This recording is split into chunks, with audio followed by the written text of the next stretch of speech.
Je le disais en titre, démarré le 5 novembre dernier, la 16e session de formation des magistrats des hautes juridictions d'Afrique francophone a connu son épilogue ce 7 novembre 2024. À travers des travaux scientifiques de haut niveau, les participants à ces assises sont désormais mieux outillés pour unir l'Afrique à travers le droit et la justice. Le point avec Faouzia Sefou. 72 heures durant, ces praticiens du droit des hautes juridictions de l'Afrique francophone, réunis au sein de l'AHJF, ont à travers des communications, des experts sur différentes thématiques, échangé sur les bonnes pratiques judiciaires. Ils sont désormais mieux outillés pour façonner la vie démocratique de leurs pays respectifs à travers le droit. Nous devons, en tant que juges des hautes juridictions africaines, façonner la vie démocratique de nos États. Écrire de nouvelles pages, de nouvelles belles pages de l'histoire de nos pays, au prix du sacrifice consubstantiel à tout sacerdoce.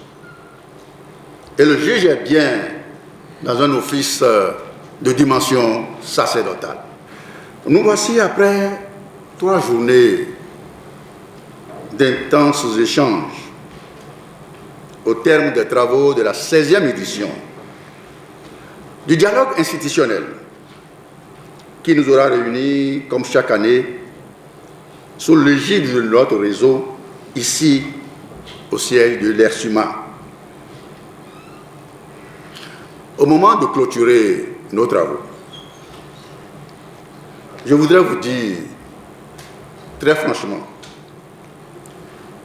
mes sentiments de réelle satisfaction, tant les résultats, les conclusions, les fruits auxquels nous sommes parvenus à l'issue de notre rencontre ont véritablement tenu la promesse des fleurs. Tenu conjointement à l'École régionale supérieure de la magistrature ERSUMA et à la Cour suprême du Bénin, les assises de cette 16e session de formation des magistrats des hautes juridictions membres de l'AHJF ont vu ces objectifs atteints. En témoigne l'adoption du rapport des travaux à l'unanimité des participants. Satisfaits de l'organisation de la session, les participants ont présenté des motions de remerciement à l'endroit des autorités béninoises, de l'Organisation internationale de la francophonie, des communicateurs, des participants et du président du conseil d'administration de l'association. La qualité des travaux est saluée par le premier responsable de l'ERSUMA. Ils restent convaincus qu'ensemble, ils peuvent unir l'Afrique par le droit et la justice.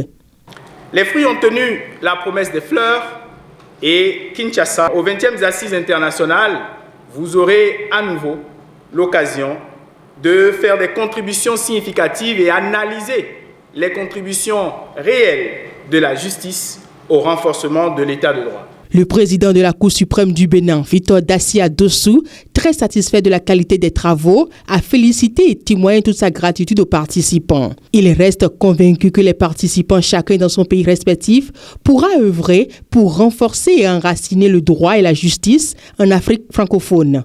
Merci de votre détermination à travailler sans relâche à l'atteinte des objectifs que s'est assigné notre réseau à sa création le 10 novembre 1998.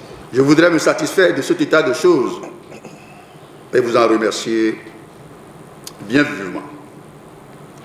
Je reste dans la ferme conviction que chacun a su tirer le meilleur parti de nos retrouvailles.